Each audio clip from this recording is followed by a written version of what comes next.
Isaiah. I'm the host of Taking Time with Token Travelers. And right now, I've got with us Roving Rivera as your Twitter handle, but you go by Ed, right?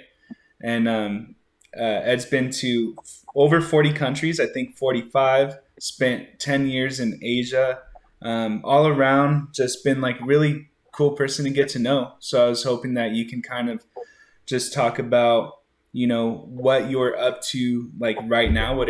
What are your goals with the art that you've most recently produced? Maybe is a good way to go about that. Yeah, so this year has been a little strange because I left Asia in last July, so it's been a year. And I only plan to be in the US for like 6 months. But then, like with COVID and some like family things, it caused me to stay here longer. So I think it was like 5 months ago, I got into the NFT space.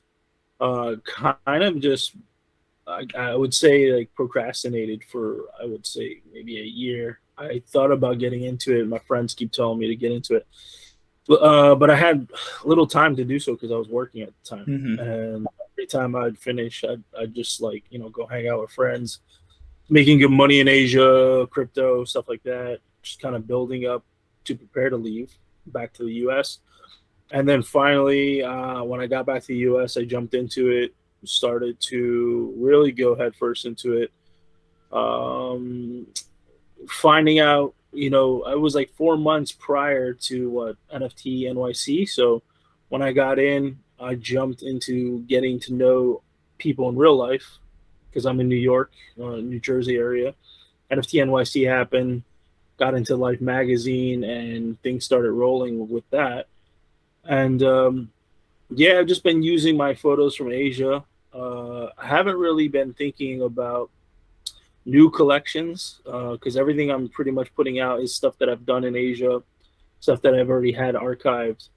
Um, I started to do collaborations with artists, and then an artist that I collaborated with kind of sparked an idea of a new collection. Just because I'm in New York, and his style with like a black and white, like, which I told you privately, that was like something I thought about doing for like a new collection outside of what I had archived. Are you guys still Um, talking about doing that, or is that on the back burner for now?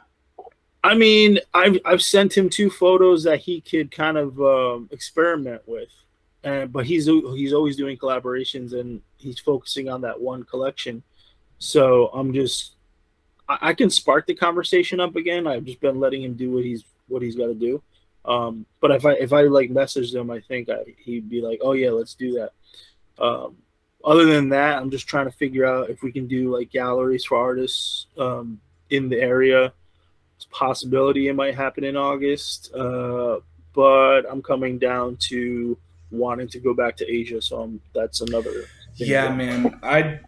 I've been able to talk with you about that a lot, but I always like leave our conversations with more questions. So now that I've got you for like a half hour, I really hope to like pull teeth, and not that you're withholding any information ever, really. I think that there's a lot to learn from your experiences there. And I'd like to dig into that a little bit. And so I want to introduce to people that you've started a project, and I say started because due to COVID, it wasn't able to be complete, and it was to document all the minorities of China. And I don't want to talk about it too much myself because I don't want to mess anything up. I think that you said there's 52 or 54 Chinese minorities. 56 total groups, 55 are the minorities. Right. Okay. So one overarching group, and I think that you can break down that hierarchy as much as you're comfortable with. And I've loved the photographs that you've shared. Genuinely loved them. Like, I think what connected me to them was like it. It was very like ethnic in the sense that like even Cuba, you had some very ethnic photos, and then also like photos. And when I'm talking ethnic, I'm talking about like culturally, like accurate, right? Like traditional culture being documented in the photographs. Whereas sometimes you can also go to Cuba and you can take a photograph and not realize that you're in Cuba. I would say like most of your minorities in China collection, like the context was there to like describe these people because that was your goal and like document a little bit of each of their cultures, so that it's on the blockchain probably, right? And I want you to dive into that, but I kind of that's my bait for people, right? To that's what we're going to talk about a little bit. But before we get there, you were an English teacher. You're born in the U.S., right? And you Yeah. traveled a lot. And I wanted to know first, like, what drove that, because that came before you become what you've basically said like you did that before you became an artist, and your artwork, although like you've been featured in great galleries, and you've produced amazing work and I think relevant work, and shown some success. There's like a Roving Rivera, right? Ed Rivera, like prior to that, and I kind of want to dig into that a little bit. So what was like the first traveling experience that kind of instilled that wanderlust? Um, well, to be honest, I think I've always wanted to travel even before I went anywhere. I would always watch the Travel Channel. I'd watch Animal Planet, Discovery Channel, and what I wanted to do was become like a wildlife biologist. And I would watch these dudes like Steve Irwin, Jeff Corwin. Yeah. It would travel to like all these like crazy places. Like Borneo was like always on top of my list to go to, just because of like Have the you been wildlife. yet? I have been to So Borneo. did you So see like the elephants in the Borneo forest and stuff? pygmy elephants. Yeah, Yeah. Yeah, yeah, dude. yeah, yeah. Wow. So like that was like those shows put the seed in my head and planted the seed. And then when I went to school for international environmental resource policy, which is very, very specific because I always wanted to work internationally. I thought about getting into politics, start getting into anything that was going to make me go abroad. I mean, I had to learn a second language, well, third language, Italian, as part of my curriculum. So my first country outside of the United States was, we're not counting Puerto Rico because my family's from Puerto Rico. I went there a bunch of times, but that's also a positive kind of role in my travel because Puerto Rico is a beautiful island. You know, they have the rainforest, really good for photography as well. But Italy was the first country that I went to outside of the U.S. that sparked the travel bug because I was in Europe. I stayed there for about 2 months, and that was I think it was my junior year of university. And I remember the first year of university, I was applying to all these like travel, like study abroads, and like people Hmm. usually do it your junior year, but I was like, I want to do it now. Like, this is why I came to school. But I think my junior and senior year, I went to Italy, I went to Croatia, and I went to Mexico, and I did three of them. Usually people do one. I did three, um, and I started to just document my experience through photography. And it was only for like myself. Obviously, it was just for my family to see. Oh, I went here. You know, I have a memory of it, and I was doing it. Actually, one of my digital cameras broke when I was in Italy, and I started using those little small Kodak film Kodak. cameras Yeah. that had like 20 photos in it, and that was like I still have those in a binder from Rome, and it's pretty funny to even see that still. Um, but then when I graduated, I was still looking for opportunities abroad, and I was in a relationship, and that was kind of keeping me here, and I was trying to do things together with that person, and we were planning things, but it just wasn't working out.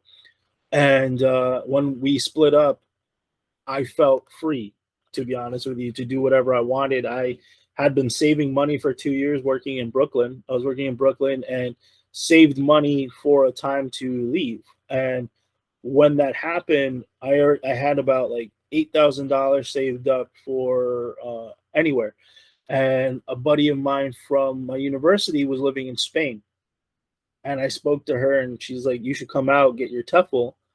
And the TEFL is like, the teaching English as a second language. You kind of do it for 1 month, and it's an intensive course. So I moved to Barcelona in 2011. I think it was 2011. I moved to Barcelona. It was in August, and I did the 1 month program. And then instead of leaving, I stayed there for a whole year. And then I moved to South Korea, and I ended up in South Korea for 4 years total. It was like a 1 year gap in between the 2 years that I was doing because I went to get my master's degree in Thailand. But I didn't take many photos like in Barcelona. They weren't like I take them now. It was kind of just like hanging out with friends, Just snapping documenting, shots. Yeah. point and shoot. Well, it's Um, interesting, right? Because that's kind of my experience with photography is like these are my moments that I share with people close to me. And it's hard because like if you're trying to be there for those moments, photography kind of requires its own moment. And it can kind of detract from like I'd imagine it can kind of detract from like the experience that you're in right now if you end up putting this time into like even if you're not staging a shot, right? Like if you're going to spend so much time on focusing on trying to capture the moment, you're spending less time. Some would argue with this, but just take it for what I'm saying, I guess, right? Like you're spending less time in that moment. So I think it's yeah, natural to not have like a lot of photographs. In fact, like some of the best trips I've gone on, like I forgot to take pictures, and that's just how it kind of panned out. yeah, I would say 2015 was when I started to really take it serious to become an art form that I would focus on. And the reason was when I was in Thailand, when I was doing my masters, I was living in a community like in an apartment building with a lot of undergrads from Europe, America, and Australia that were going to the same university I was, but they were 10 years younger than me. So at the time, I think it was like 29, and they were all like 19, 18, 19, 20, whatever. And there was a lot of them that were documenting their trip, and they were documenting it for YouTube. And one of the dudes like blew up. Like he blew up and has a huge travel channel on YouTube right now. And I was like, how am I not doing this? Like I'm 10 years older than these kids. I've been doing this since 2007, like documenting my travels. But I really had a hard time, like what you said, with not focusing on the moment. Just people go into a restaurant and they want to eat, but these people go to a restaurant and they want to document everything and talk about everything and really miss the opportunity to be social with whoever they're with. And it gets awkward sometimes. Like even if you're going to, I've seen uh, like posts like a meal yeah, like on a date getting food versus like on a date getting food with a food blogger and they're just like yeah, sucked into the it made me really feel awkward sometimes. Like if you're doing like zip lining, right? You want to focus on the zip lining. You want to focus on the actual experience. Whereas like they're zip lining with a camera to document everything, and I feel like you get tired faster. Like you're not enjoying what you're doing. It becomes a job. Yeah, it's a fun job because you're documenting like really cool stuff that and you're other people zip aren't lining. doing. Yeah. But that's what kind of I because I started doing cinematography before I did photography. I flew a drone. I made videos for travel companies and like I actually did a Holy High color festival video for the Indian embassy in South Korea. A And holy that hive. What's that? Holy High is Holy High. It's the color festival. Okay. It happens. I think it happens in May. May is usually the time it occurs, but it's huge in India. Obviously, it's their holiday, but it has branched out to other countries, and the Indian embassy sponsored it in South Korea, and I shot the video for it, which I just got a hold of again. I'm gonna upload it to YouTube, but I was doing that first, and then what really got me into focusing on photography was when I moved to China in 2016, 17. My drone was illegal to use in Beijing. So I Right. couldn't do any drone photos uh, unless I went outside of the city to like the Great Wall, whatever. But I was like, all right, well, I have a camera. Let me start picking up So DSLR work. was it that like was it legal at the Great Wall to fly a drone, or was that You just like can't an acceptable place to get away with it? you can't fly with. So Beijing is comprised of 5 ring roads that make up the city, and it starts in the middle, goes out, and then beyond the fifth ring road, you can fly. But anything inside the fifth ring road is illegal and you can get in trouble. There's a lot of government buildings. It's the capital. Obviously, they think you're a spy. There's a lot of like, security measures. So Mm-hmm. anything outside the fifth ring road. So every time I would fly it, I would either be in another city or outside of the fifth ring road. And I would only be outside the fifth ring road if I was going to the Great Wall because it was very close. So I did a lot of Great Wall stuff. I shot for a hotel that was on the Great Wall, and part of the Great Wall was their property, and I shot that for them, and I did the photos. But then I started to really focus on shooting portraits with people, and then doing landscape stuff or like urban photography because I was in Beijing most of the time, It and like sounds the look, like your focus is like starting to shift at this period in time, right? yeah, Like yeah, from it shifted. Spain to Thailand to, and I'm sure there's places in between, but I to shifted a China. lot. Well, Yeah, so like, because what was like your mentality that year in Spain, right? What did you? What was your focus? to Probably be honest with you, partying, to be honest with you, I had no focus on photography at all in Spain. I right? mean, I took photos, but it was I don't even remember if I went out with my camera at all to like do photo. I did it once because a person that I met, like a friend of mine that I met there, she was a photographer back home in Chicago, and because she had her camera, I was like, "Yo, let's go to Tarragona, which is like a city close to Barcelona. We'll both bring our cameras and we'll shoot." And I was horrible. Like I was a horrible photographer. Like I'll admit it. Like I'm still learning, but when I look at the photos that I took from then and now, like it's night and day. And Barcelona was strictly like working but having fun. Like I didn't Yeah. have a full time job. I didn't have a full time job at all. Um, I was Did you stressed ever out in do Bar. like a bullfight out there, or like that? What is it? Is It's Barcelona the same city that does the tomato fight festival? no, no, that's Pamplona, and like Barcelona has a bullfighting ring, but it's banned now in Barcelona, and they turned Wow. the old bullfighting ring, like it's a legitimate like amphitheater. They turned into a mall because like it's banned. Like you can walk in it, and now it's a mall. I never went to see the bullfighting because I'm just not interested in it. I know it's like something is Spain, and you can do like the bull run, but like No I see bull those run videos. either. I would probably No, do that. see those videos of people getting skewered by bulls. I'm like that guy that's like that's gonna happen to me if I go there. I'm not doing I am too, but I ignore. I do tend nah. to ignore that. So then, well, and then what did you say? Pamplona? Pamplona, I think Pamplona is where they have the bull run. I'm pretty Oh, sure that and they have the same bull run. place as the And I think tomato. it's the tomato thing, and that's another one. Like I don't want to get hit with a tomato. They're not soft. Some people freeze tomatoes. Like I've heard stories Oh, where really? people get Dang, with man, frozen that tomatoes. It's sucks. true. See, that's not the stuff that, like in the blogs, that's not what you're seeing pictures of or reading Yeah, about, no, you no, know? they don't ever tell you. They don't ever tell you what's going on. Like I was in Barcelona during the riot. It wasn't. It kind of was a riot. They were breaking things. There was like a huge protest going on because they took away the liberal arts studies, or they said the art actually. It was they took art away from universities and said art isn't a major anymore. And all these people that were studying art for like the Whoa. last 2 years were just like, yo, I was studying for 2 years. What happened?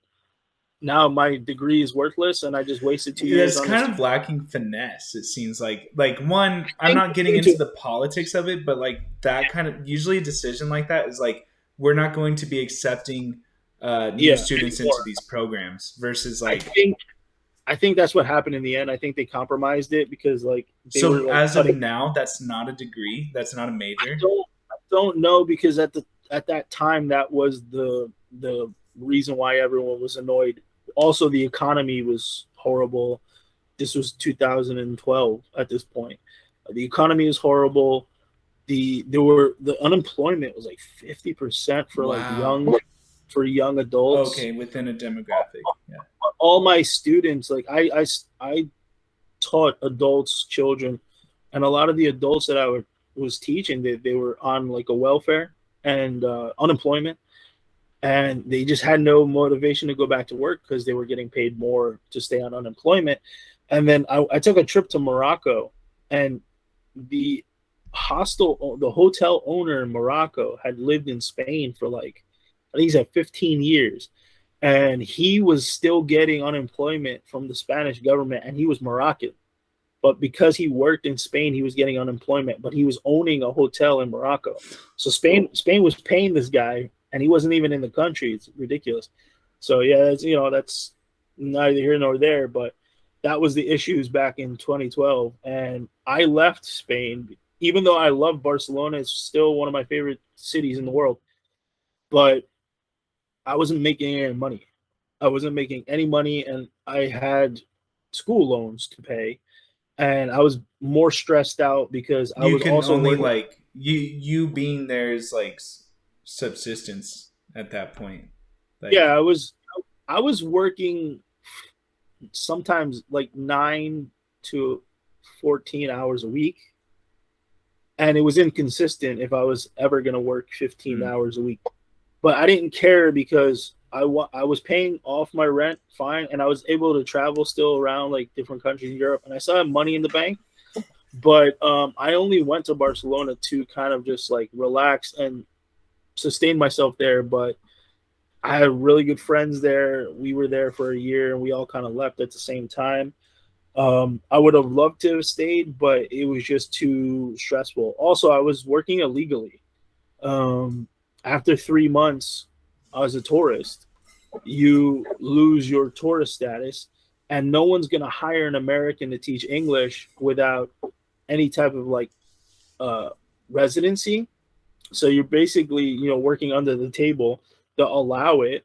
You're not paying taxes, and you're kind of able to go around all the Schengen countries, like the mainland countries, as long as you avoid like Switzerland and England, because like they have like the highest, I would say, like with their immigration, they're less lenient than the rest of Europe. So they like look into your background, look into your passport, see how long you've been there, and if you get caught, you can get banned from the EU for 2 years and get up Wow. to an 800 euro fine.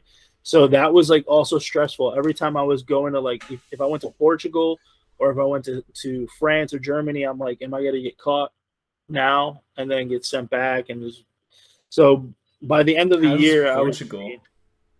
oh, Portugal's dope. Like Portugal was actually really, really surprising to me in a way. I don't know why. I grew up in an area with a lot of Portuguese speaking friends, like either from Brazil or Portugal. So I was surprised at how much like Portuguese I can understand, but also I kind of never really wanted to go to Portugal just because I grew up with friends from there, and I was like so used to You it that I kind of wasn't. think that it's gonna be like Yeah, what like home. you're. Yeah, And exactly, exactly. and it was though in a good way. It was like home because like we have an area down here. It's called Ironbound, and they have the Portuguese Independence Day festival every year, and that's one of the biggest things I've ever done growing up. It's like very nostalgic, and when I went to Portugal, I was like, "Yo, this feels like home to me in a good way," because it was like I'm in Europe, but I feel like this is like a neighborhood I can like. Porto, it's not Lisbon, the capital's Lisbon, but Porto is the other city. And that's where I went. And that to me is like really good wine, like the port wine. Whew, so Oh good. yeah, I've worked at a Food. winery and like there's tawnies and rubies that I know about. There's probably some other stuff, and so like this guy, he's Portuguese. His winery is called Boaventura de Caires, right? And his last name's Caires, and so his grandfather was in Oakland, great grandfather was in Oakland bootlegging alcohol and making port. And so now his label today, I don't think it's the same recipe or anything, but basically his port bottles, he has a ruby and tawny, and like it's a passport photo of his great grandfather. Like it's his great grandfather's passport makes up the label, and then the name of the port is deported because they deported his great grandfather for bootlegging port in Oakland, like during Prohibition era. But Yeah. sorry, that was a little bit off topic. And So so, go ahead. Did you? yeah, so I mean, Portugal is dope. I went to so many places around Europe. Um, it was my second time in Europe because I previously was in Italy and Croatia. But then, yeah, like I just couldn't make any money. I was getting stressed out, still had loans. So I moved to South Korea because they pay really well. You get a 1 year visa, a work visa. Um, and I had never been to Asia. Actually, that's not true. I went to Thailand in like 2009, 2008. So I already been in Asia, but I never been to South Korea. And South Korea, it was between South Korea, China, and Japan. South Korea was kind of the hardest to get into because it has like a Mm-hmm. lengthy FBI background check to get a visa. And I had started it already, but every job that I applied to for China, I would get it. Like they needed teachers there, but they weren't paying well Wow. at the Mm-hmm. time. And they would like Hong Kong was expensive. Shanghai was expensive too, and they weren't paying well.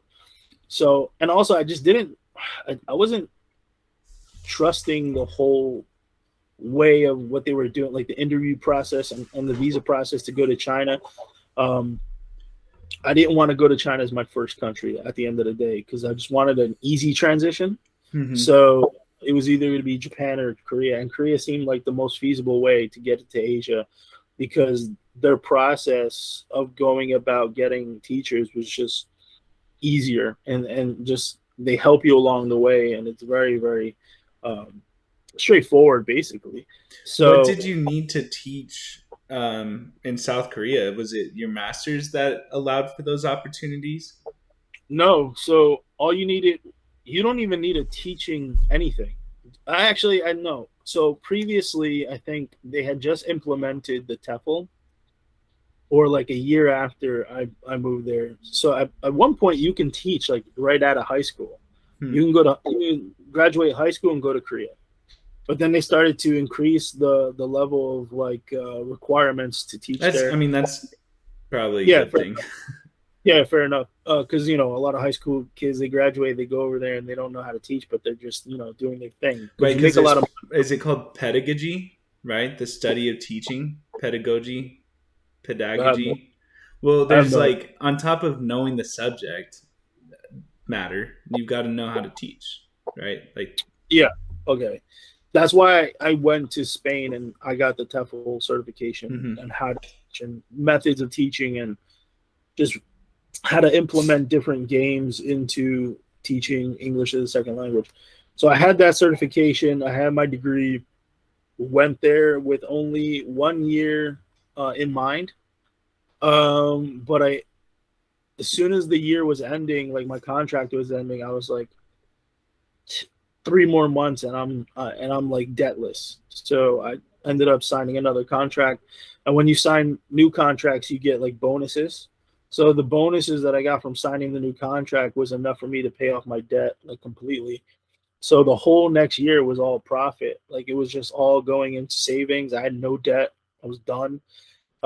They pay for your housing, so you don't have to pay for that. And I had a good setup there. I was in a band. Like I never had been in a band before, never was in type any type of like entertainment, and that was just something I did on the weekends with my Was it friends. a And it, K-pop band? nah, we did like, cover songs for like different genres. It was fun, Yeah. and it became like I was in the second largest city by the beach, so it wasn't Seoul.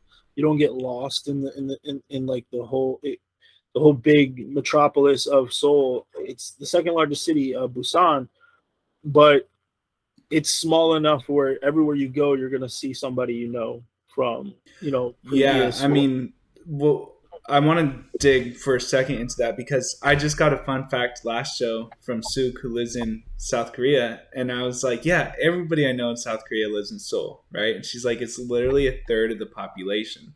So I just Yeah. wanted to like paint a picture for listeners that like I'd imagine that going from that to the second largest, it's is it even half the size of Seoul? You know what I mean? Like there's a No, no way. So there's 50 million people in South Korea. I'd say 32 million live within the city of Seoul and the surrounding surrounding area. area. Yeah. So, like, I think Busan's population is about 10 or 11 million. So that's a huge difference, and it's Yeah. all within valleys. So it's not a huge city. It's a really cool city. I mean, it's 3.4 way, as of huh? 2020. 3.4 million as of 2020. So you're right. Like it's just much smaller than Yeah. Seoul. Oh yeah, there you go. That's nuts. I thought it was more than that, but it's a more laid Seoul's back it's vibe. it's a third of the population of Yeah. Seoul. Yeah. I think that's pretty dialed on. But so it's and that's interesting to me because like I haven't been to like New York, Manhattan area yet. I've frequented San Francisco, San Jose, like the sort of metropolis here. I'm starting to Mm. get like the impression that like it's nothing compared to these other places. Like San Francisco is pretty cramped. You've got like it's like 40 square miles or so with over a million people, so it's not like geographically large. So that probably gives that sense. But like I'd imagine like these places in Korea just like sprawl, or same thing with India. To be honest with you, um, you remember like back in I don't know like early '90s, they always show you like videos of China like being really bad with the pollution, but like the sidewalks being like 2 lane highways lanes and like all these people with their masks and shit. Yeah. It wasn't really like that in Beijing or Shanghai when I was there. Hong Kong was a little strange when I went the first time. They have really wide sidewalks, but I think that's only during a certain time of day, obviously rush hour. And when I was living in Beijing, like I lived very close to my work to where I didn't have to travel by train and subway. I can actually walk there. So where I worked, it wasn't the center of the city to where you see so many people.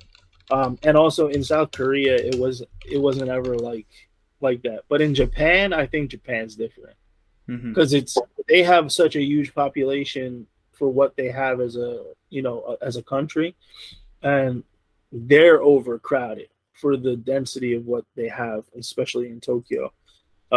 You probably see more of the overcrowdedness in Tokyo, and you've even seen it on when they're trying to get into trains.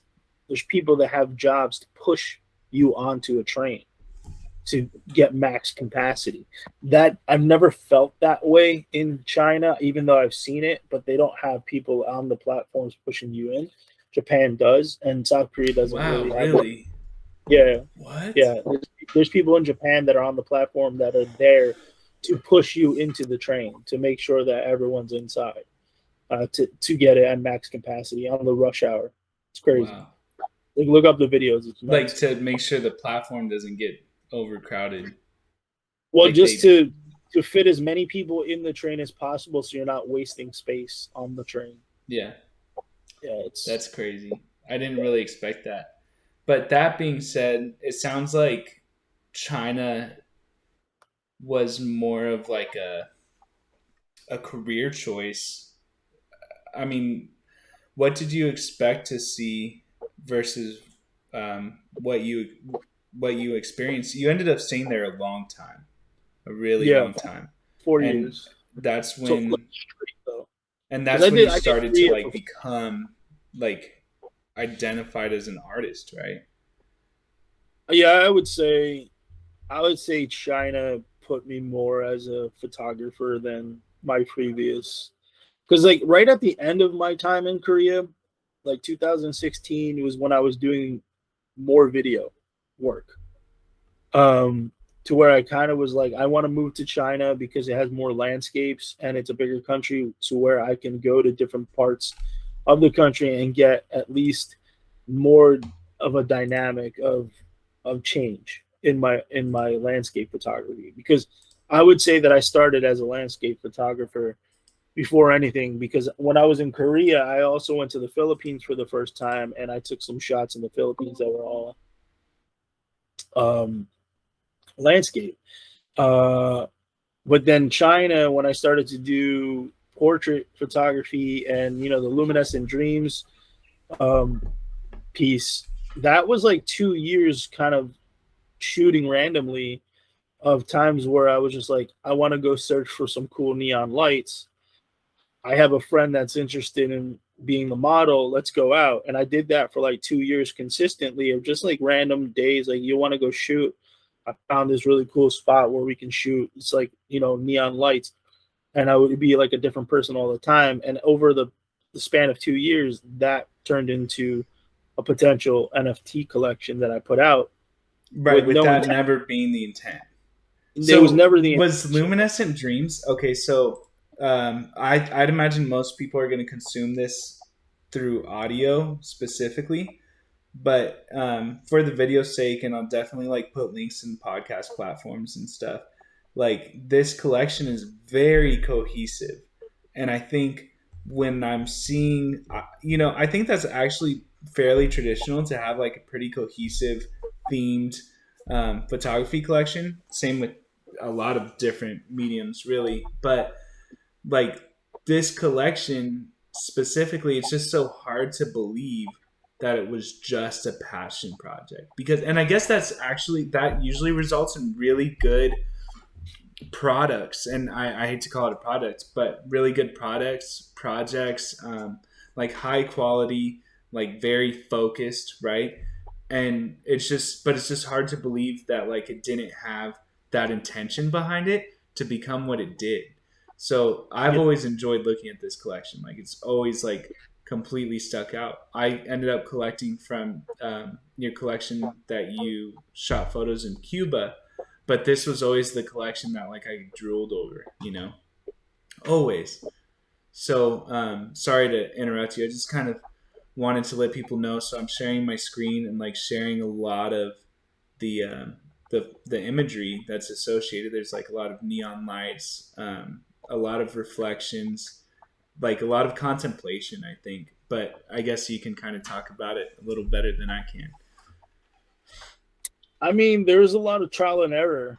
Um, there's multiples of those types of photos that you know just didn't come out the way I wanted them to come out, and some of them did, and those are the ones that I decided to put up there.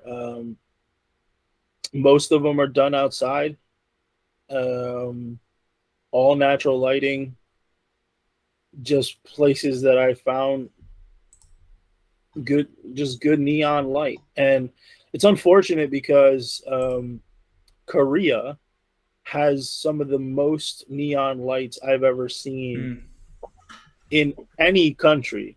Um, I think even more than Japan at some point, but I never took advantage of that because I didn't really become this type of photographer till China.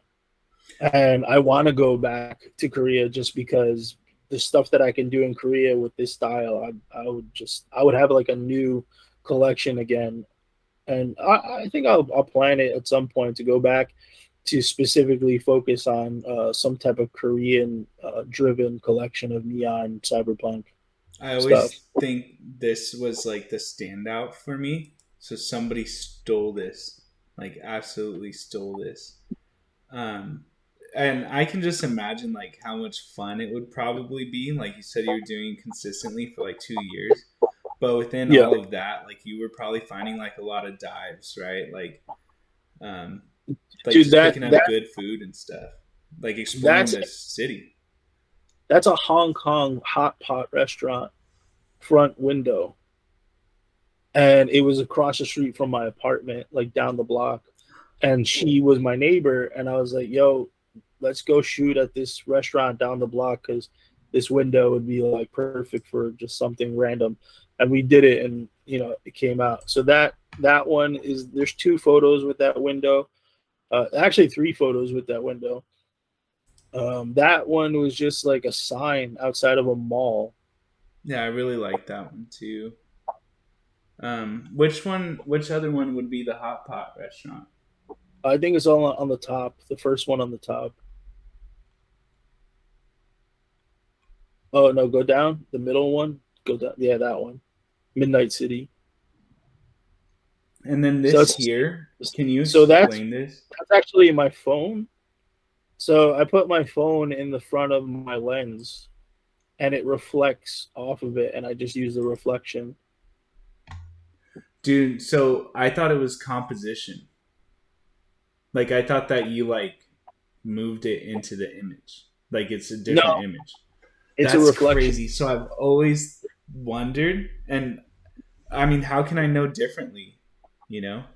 Can you explain that a little bit? I mean, I mean, there's some that I've used that's the crazy. photo, and I've photoshopped it into, like, grasp, the one grasp, like Oh yeah. that sign I just used. That's the other icon from the collection, I think. Big Yeah, time. Where are you?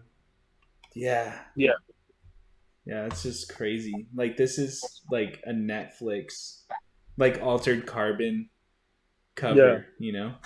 So I think originally that photo, half of it, or like the top half, is the actual lighting, and then I just kind of like Brought it in copied. around the Yeah, hand yeah, more. That was really good. And then you said this is one of your favorite images, and this was drone photography in Thailand, right? Vietnam. Vietnam. Okay, so Yeah, this is the kind of stuff like this is just the kind of stuff that's always been like a huge passion. Or you brought up when you were younger, you liked to watch Discovery Channel, Animal Planet, Steve Irwin, and it actually, I mean, I did the same. David Attenborough's like, I can yeah, hear his voice at any time in recollection. Like, yeah, even Planet Earth, the newer series, the one from the '70s, not so much. The newer one from like New Millennia, it just used to always like be super inspiring and hopeful to me. And I guess I learned a lot because if it weren't for those shows, like I'd be even more ignorant than I am now about like what's in the world, right? Like I've never been to Borneo, but like I would love to go, and I know about the pygmy elephants. I know about some of the indigenous people there that can like yeah, give me a really like intimate experience into their culture, like making a bow. And like, I mean, they eat monkeys. Not I'm not saying all indigenous people, but this tribe I'm talking about specifically, that I do have yeah, a guide, like the number, like he's cooked a monkey and like gave it to, and I'm not trying to like appall anybody, but it just is what it is. And it's just really interesting, now for me to go back to Discovery Channel or Animal Planet, or even other like enriching shows like that. It actually torments me more than it inspires me now. So it's hard for me to watch that stuff because now it's a quarter of a century later, and I'm not having done most of the things that I would have liked to do. And that's because of a lot of the decisions I made. I think a lot of those decisions were made in fear.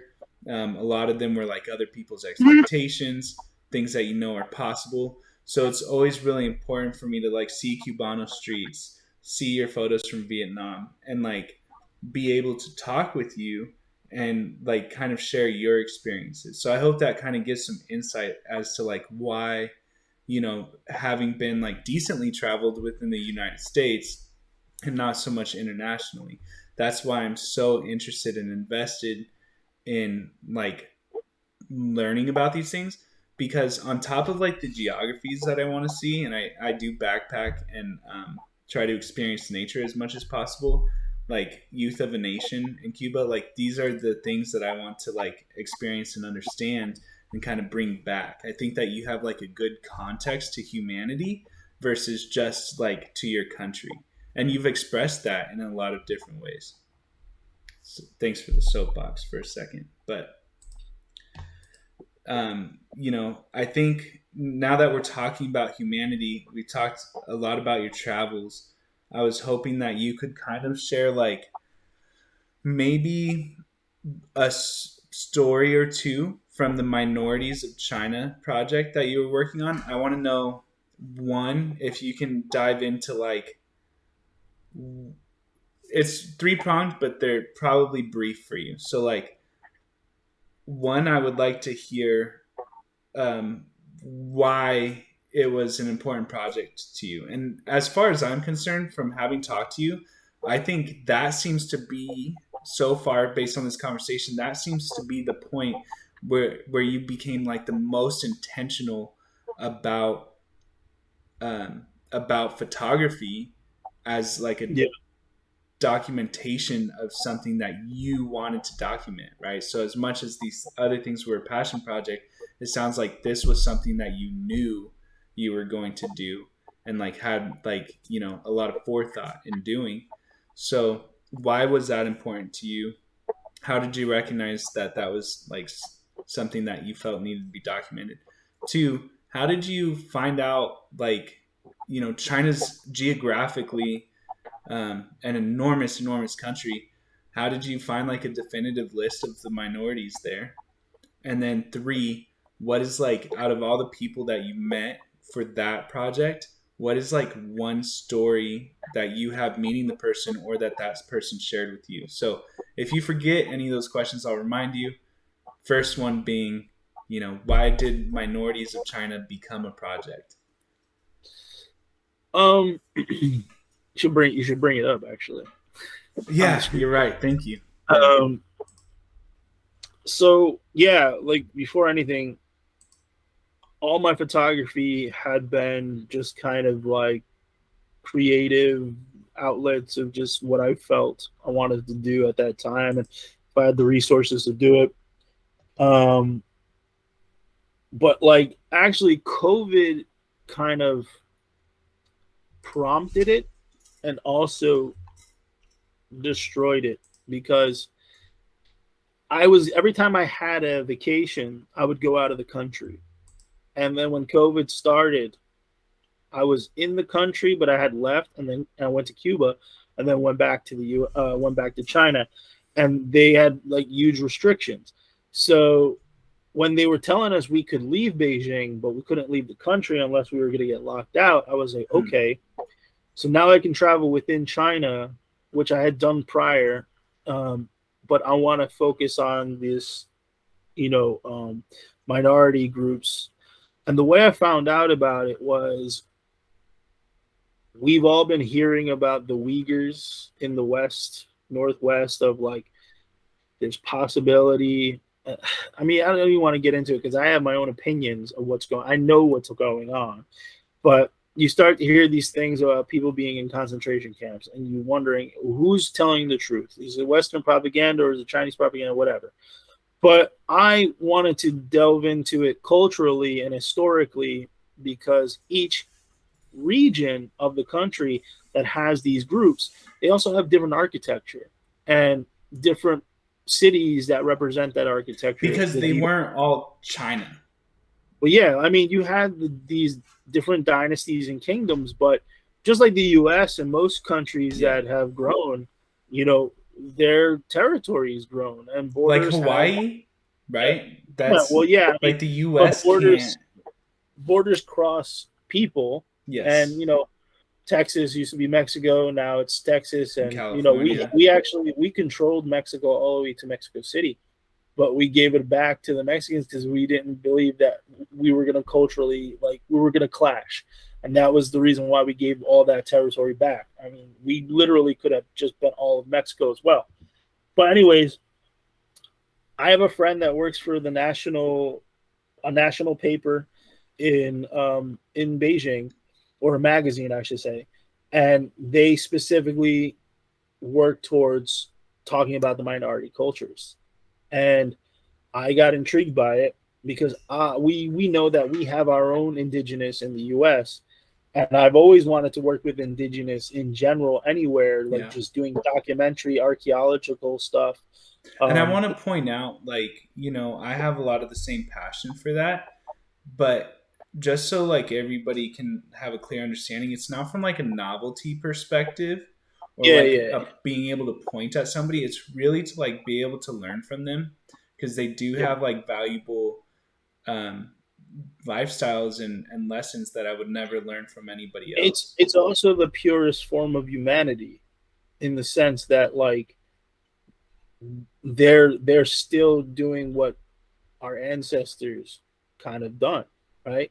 It's Unless they're, disenfranchised for sure. yeah. Right? Yeah. So in Borneo, for example, like all the indigenous in Borneo are pretty much tourist attractions, and Mm. I witnessed that stuff and warring tribes that used to go and pretty much like cannibalize Pillage. each other. Yeah. They don't do that anymore. They have to survive somehow, so they live off the tourism.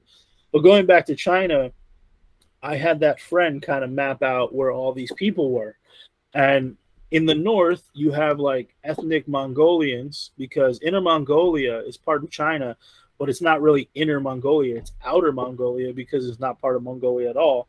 But that's the part of Mongolia that was taken over by China. So there's still ethnic Mongolians there that are still very nomadic. They're like more traditionally Mongolian than people in Mongolia. Did you ever meet a falconry expert in Mongolia?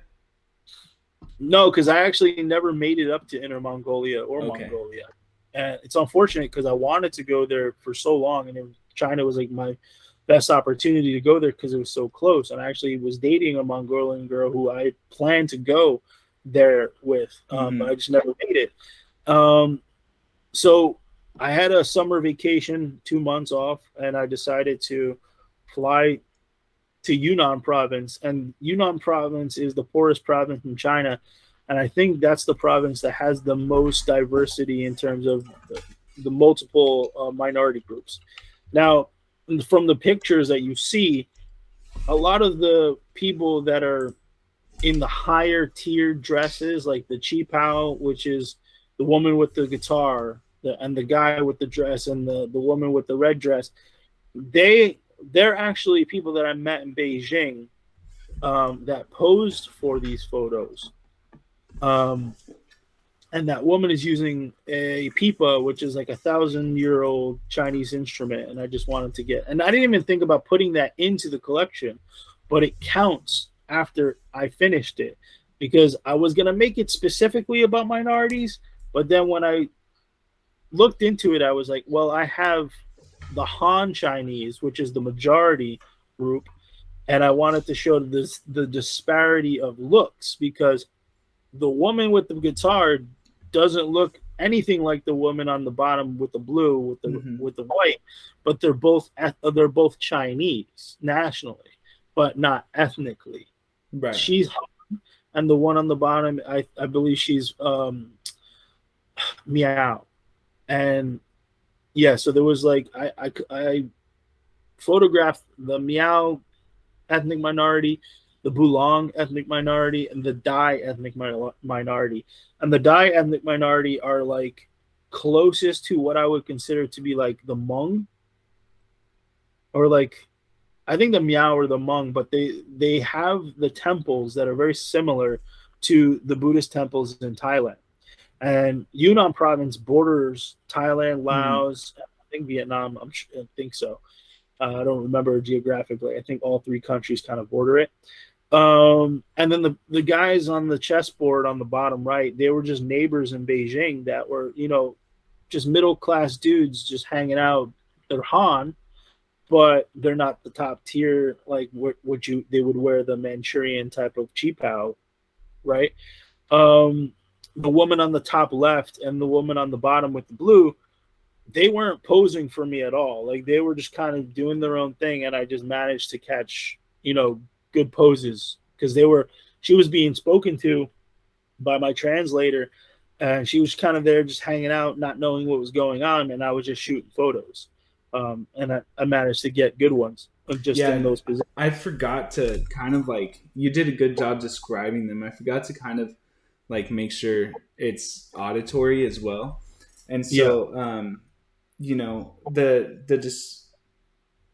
basically you're able to discern, like looking at the photos, just like how diverse China is, and that Yeah. like some of these people, like bordering Thailand and Laos, areas like that, like they have much darker skin. But then also, some of those people seem to like be a lot more weathered as well, like definitely having led like different lifestyles versus some of the other groups in China that are wearing like silk, very ornate fans, beautiful instruments. That, and you got to think too, like an instrument like that, Well, that shows that's privilege as actually, well.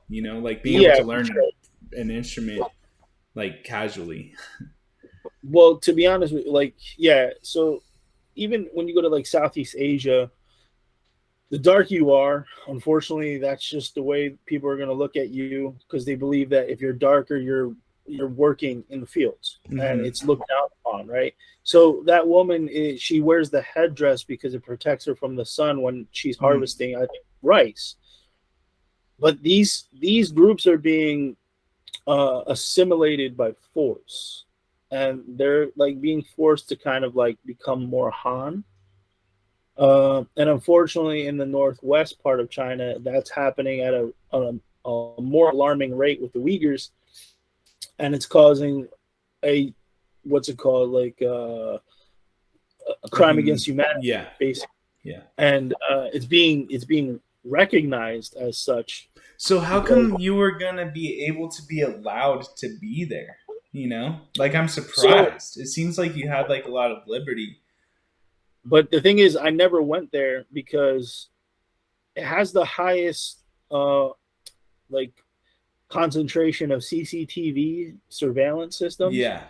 and just because I have a beard, I could have been targeted by the fit like I guess the I can't even think about it, but the officers of the police or whoever's Like basically, some kind you of know, intelligence some agencies. kind of some kind of agency that has questioned like, what are you doing here? Are you, because I wish I had photos of Uyghurs. They don't look Chinese or they don't look Asian really.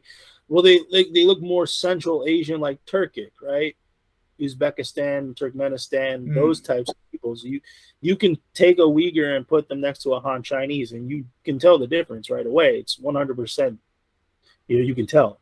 And they're Muslim. It's a Muslim area, so that's not a big thing in China as well because they don't even recognize religion much. It's very Confucius based Buddhism, but like they don't even really recognize Christianity over there. It's kind of strange. Um, so they've had some issues in the Northwest with terrorist attacks or whatever. So that's why they're kind of like cracking down more on the Muslim communities up there. But there's like forceful assimilation. Like they've been known to put Han Chinese people that are paid by the government into the household to teach them how to be more Han. And then they have the re-education camps where they're shaving their heads and then they're taking their organs. And it's like, you want to say it's propaganda, that's fine, but facts are facts. It has nothing to do with propaganda at this point. It's been proven. And I've talked to Uyghur people that are living in Beijing and other parts of China, like, yeah, we left because we know what's going on over there. So it seems to be, if they leave the area, they're less surveyed, I would say.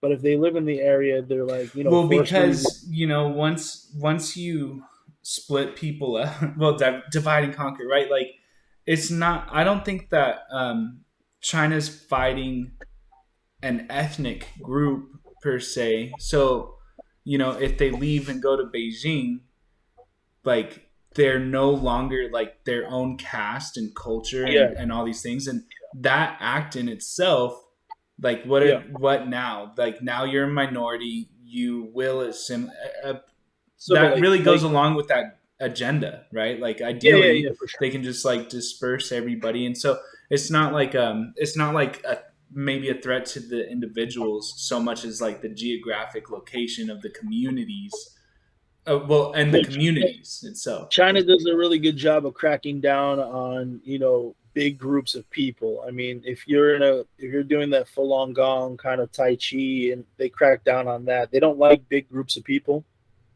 So I know what you're saying. When you kind of leave that area, you kind of put yourself in the position to not continue to be from there anymore because you're in Beijing and you're doing your own thing. I mean, if you look at the other photos from that collection, there's a guy with the cigarette and there's a guy with the kettle, and they don't look ethnic at all besides the color of their skin or besides their features, but they're not wearing their traditional clothing because the men seem to be the ones that are assimilating quicker, whereas the women are the ones keeping traditional clothing alive.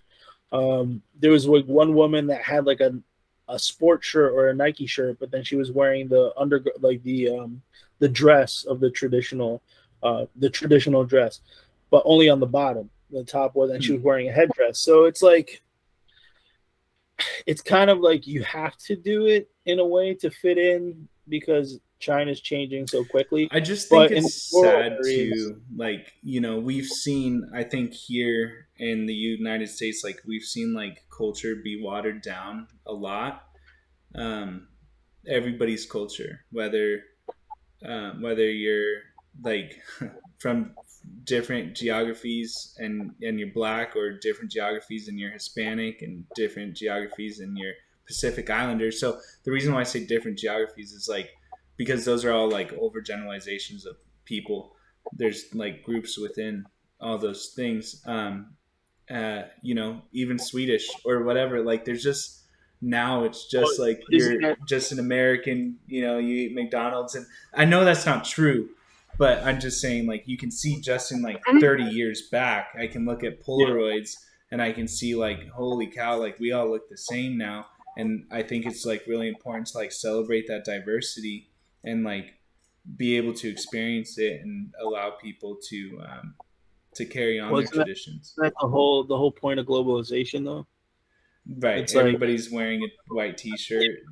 everyone's like, oh, globalization, we have to be like one, all united, and they play it. It's like a play on words of, oh, are you against unification? Like it's like no, dude, but like you're not taking to consideration that you're like what I hate the most is when they make those videos of like tribal people eating McDonald's, reacting to McDonald's. Like, why are you poisoning these people on YouTube just for clicks? It's like these tribal people don't need to eat McDonald's, and somebody's making money from it. Yeah. Or it's like tribal people are like they'll take someone from Africa and put them in New York, and take someone from New York, put them in Africa, and the guy from New York is probably like shitting his pants, and the guy from Africa is just like, where am I? Oh my god. But it's like, why are you doing this? Like, you're doing this for, you're monetizing someone's like awe or like their anxiety of not knowing what the hell is going on in New York. And when they do those McDonald's videos, it's like that person was living their whole life without eating fast food, probably having a great time not eating fast food, and you decided to poison them on live stream to give them globalization of McDonald's. And it's like, come on, bro. But yeah, we're getting off topic, but yeah, this collection was supposed to be like 56 groups. I only probably got, I think, 4 or 5. Um, and I was planning on making a book of it. It's like specifically like Chinese minorities, something. I didn't have a title, but it was kind of just like a documentation of it and what makes them different and what do they do differently. Like, are they farmers? Do they have different festivals? Like, what were the festivals? Like, who's in charge That of each sounds group? like a 10-year project easily. dude dude and I told when I thought about it, I said I'm probably going to be in China for 10 years because the way things were going, I wasn't able, I was looking at, if I was to stay at the job that I was working, I would have 2 opportunities a year to go and get different groups. 2 months, 4 months out of the year, one in the winter, one in the summer, and then I would have to make sure that I don't go to like Thailand for like a couple of days because I love to go to other countries too, and Thailand's like I've been there 10 times. I can't imagine sacrificing those other opportunities to focus on this for 10 years. So I was like, oh, it's probably gonna take me 10 years because of that. Um, but yeah, like I started to documentation. I These were the first groups of photos, and I was really happy with them.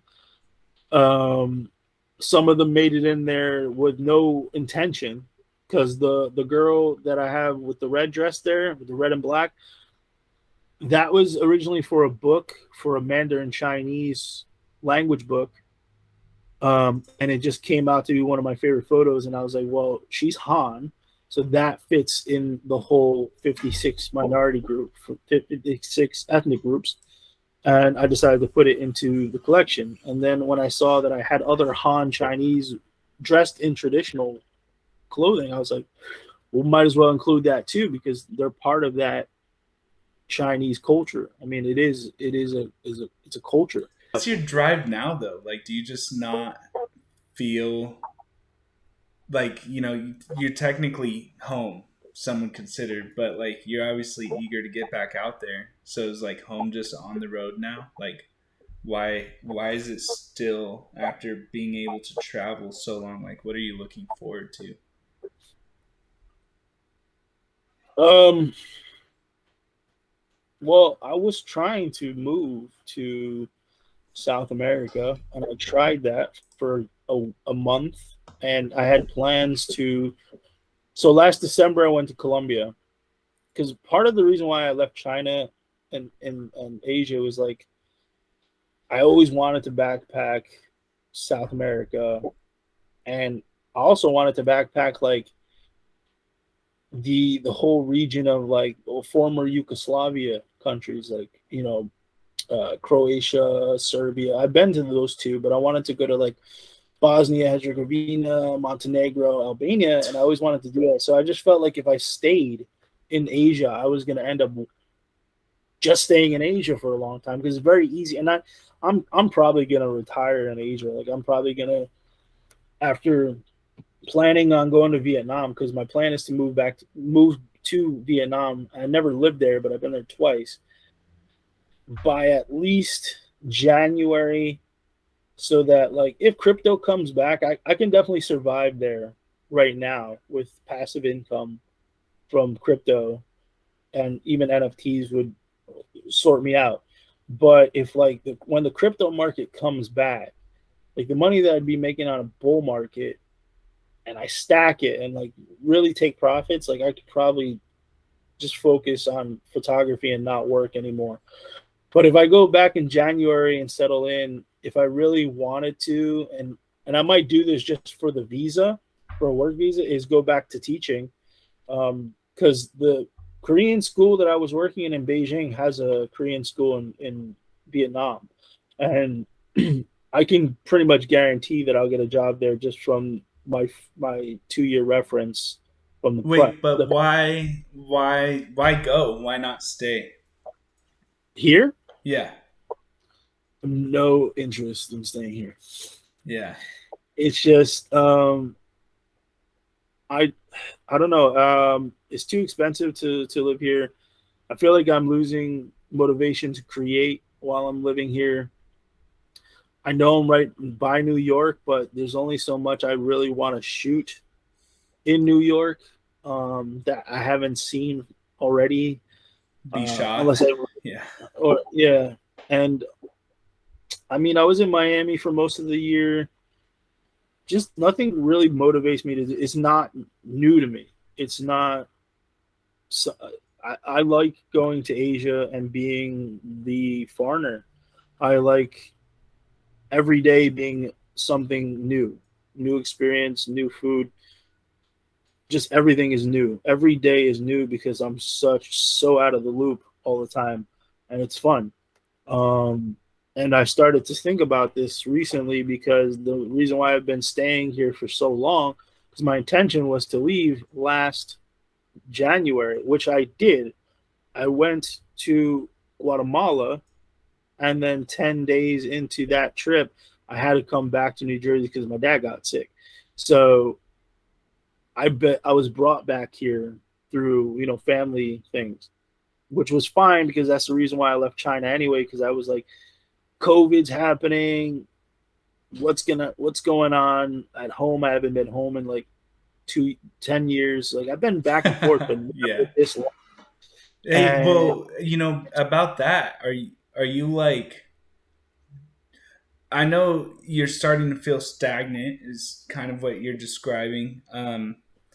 Have you felt like I've this is there's actually two sides to this question. I think you're going to affirm both of them, but first off, like, has coming back, seeing some family, I know that you love people abroad. Like, there's probably people in China that you love. There's probably people in South Korea that you love. Maybe Vietnam, Taiwan. I don't know. And plus, they probably moved, right? The people that you spent time with in Spain. Um, but has coming back and like being able to spend time with your parents been like, has it been good? Like fulfilling, well, maybe in some that's sense? that's the thing. Like it's hard for me now to make the decision to go back because I do have my parents here. Um, it's been fine.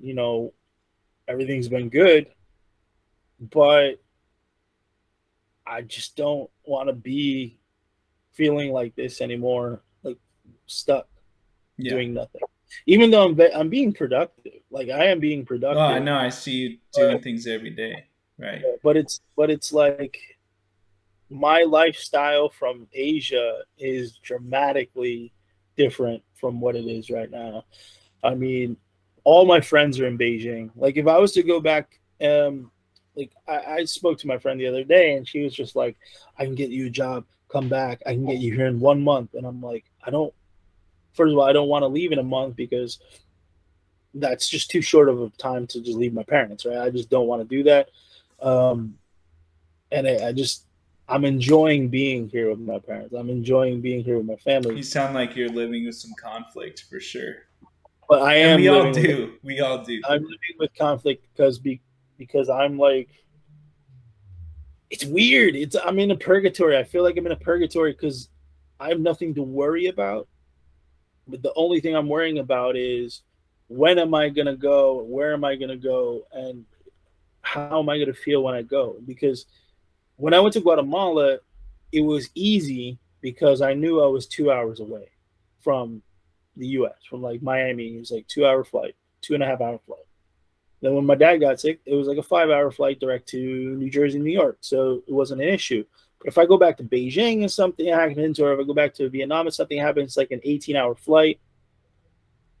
It's just like, it's hard. So I'm trying to wait it out to where I feel as comfortable as possible leaving, where I'm guaranteed like nothing is going to happen to where I have to make another decision or just like fly back here, right? Well, Because I it don't think already happened. you'll ever have that guarantee, but it sounds like you're No, but thinking it you'll already be happened. So it already happened to me while I was in Guatemala. So that's kind of got me on edge. right. So it's a possibility that it can happen, and it's already happened. So I'm already on edge and trying to really make decisions by thinking them through. Because 10 years ago, I was like, I'm out of here, gone. Don't think about anything. And 10 years went by, and it wasn't hard.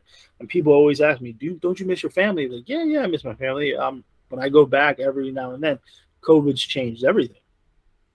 You know, you gotta go through hurdles now to get into certain places. I don't even know if Vietnam's open at the moment. It wasn't when I was planning to move to I Vietnam have a friend that got after stuck China. in the Philippines for a long time I mean, in that's not a early bad place to 2020. get stuck. It's not a bad place to get stuck, but like if you don't have the money, you're screwed. He was But with his wife's family out there, yeah, but he didn't have great experiences after they started locking down. That's for sure. yeah. That torment. Good. I'm glad to hear because up until now, you've just been living the life. So I'm glad to hear that you've got some tumultuous internal dealings to deal with from a selfish standpoint. I'm like, all right, cool. Maybe being here ain't so bad. No. No, no, I'm not saying. Don't get me wrong. Like, I love the U.S. It's my country. I'm born here, raised. Um, but there's something in me that still needs to travel and explore, and it's just fun for me. Like I can retire in Thailand right now if I wanted to, but I still have family that I have to make sure is good, you know. It's the Um, people that are like so at peace, like with, as far as I'm concerned, whether I were to go abroad for a long period of time or whether I'm to stay and focus here for a long period of time, I'll always feel like I'm giving. Well, the fact is, I'm sacrificing something that I want either way. yeah, And when I meet people, whether they're locally, whether they're rich or they're poor or something, some people really have like a sense of belonging or like complete confidence where they're really not giving up anything. Like they know exactly what they want. Um, I think, I think this must be harder. Circumstances are a little bit different now with COVID, but um, I would imagine that like it's harder to go coming back, seeing family after so long away when you had already kind of grown numb to that. And plus, when you first left to Spain, you were much younger and like eager beaver, kind of took some things for granted, maybe. And so, you're staying here longer, you're sacrificing like that yearning to be abroad. Obviously, home's on the road for you. But then, even when you do go, you're sacrificing more time spent with some other people that you care about, and that's actually probably as much as like it's a proponent to traveling, it's a propeller for it. Relationships are also like one of the biggest like hurdles, but I'm not just talking romantically, but friendships and siblings and family and all those things just add like a lot of complication to our lives, but at the same time, they add a lot of meaning as well. Sorry, I didn't mean to spread like my philosophy on everybody, but talking to you, like dealing with that, I guess it's just nice to know that like somebody else has like the same like internalizations and same conflicts for sure. You definitely are like way more experienced, but it sounds like you're down to earth. You got the same problems a lot of people have in decision making. I'm sorry if I'm picking your brain too much, but it just speaks to me. I think that part speaks to me. Like there is a torment to these decisions. We can't be in two places at one time. yeah, and unfortunately, I want to be in like 3 places at one time. Yeah. I want to be shooting photographs, but also backpacking here. I want to be spending time with my parents. My parents are very old.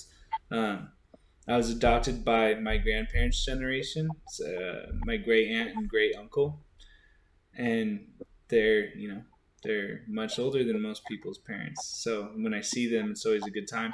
And now I even feel bad like making jokes at their expense because they get all like, she gets all, I'm too old for you to make fun of me, and I'm like, yeah, you're right. Well, thanks, man. It's definitely been a pleasure.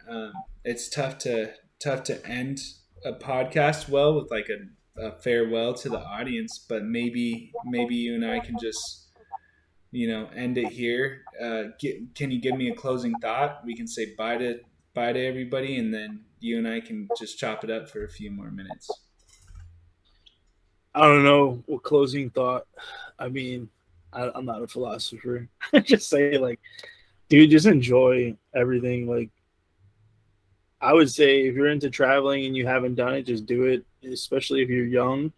I think the one thing that I always felt bad with people was they're always like scared to travel, and they wait too long and then they never do it anyway. Um, it's not that scary, to be honest with you. It really, and it depends on people, obviously, but it was really easy for me to transition to everywhere I've been to, even in Asia, because I already had set up in my mind that's what I wanted to do.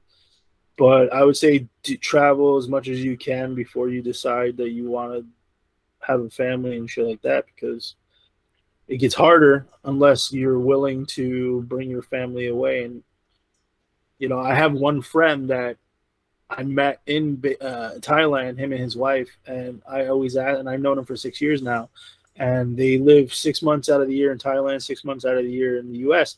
And now they have two kids, and they still do it. And that was the one thing I always asked them, like, "Will you stop doing that once you have kids?" And they're like, "No, like this become part of my life." And they're gonna bring their kids back and forth, and they've been in Thailand right now for a whole year.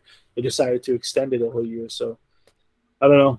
It's just my lifestyle is not normal by any means, and I can't really relate to a lot of people, to be honest with you, with their lifestyle. And people can't understand me because every time I come home, my cousins are always like, "When are you gonna come and settle down?" And I'm like, "Dude, That's not in the with, cards. with, Yeah. with the stuff that I have in my head and the experiences that I have, it's too much for you to understand how why I can't do that, especially here right now." So yeah, it's just hard to explain. It's really hard to explain.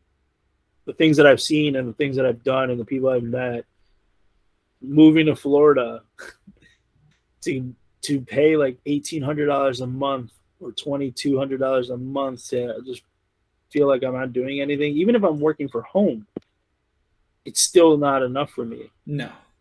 to compare to the stuff that I've done abroad. And the same thing for anyone coming from abroad to the US. Like if you're from another country and you end up in the US and you start living here for a long time and then you go back home and you don't feel at home anymore, it's a reverse cultural shock for everyone. So I'm not saying that like this is a horrible place to be. I'm saying anyone that comes here from abroad would feel the same way I do about being abroad. It's just your experiences. Because I always love hearing I people actually from. thrive in the new. Like, definitely. I mean, we just moved this last weekend and I was really in my element. I lost a lot of time. There's some things I couldn't prepare. Like, I'm not going to have the nice background for this podcast that I wanted to have. But, like, I mean, just, I also lived in a few different states, went to a lot of different schools, went through some foster homes before, like, my family found me again, whatever. It's not that big a deal. But, like, I think that I grew accustomed to, like, change and, like, a pond, and it's still pretty, it's still like it supports an ecosystem, but like a pond builds up like algae, right? And like if you want like that clear running water, like that takes change and transition. And if you're okay with like habitating that pond and planting some lilies, that's fine. And I'm really jealous that like people are able to do that because I keep putting myself in a position where I'm forcing myself to do that. Anyways, I guess that was my closing thought. I appreciated yours a lot. With that, thanks for listening to Is Taking Time with Token Travelers a good name? Taking Yeah, Time with Token Travelers. Yeah, thanks.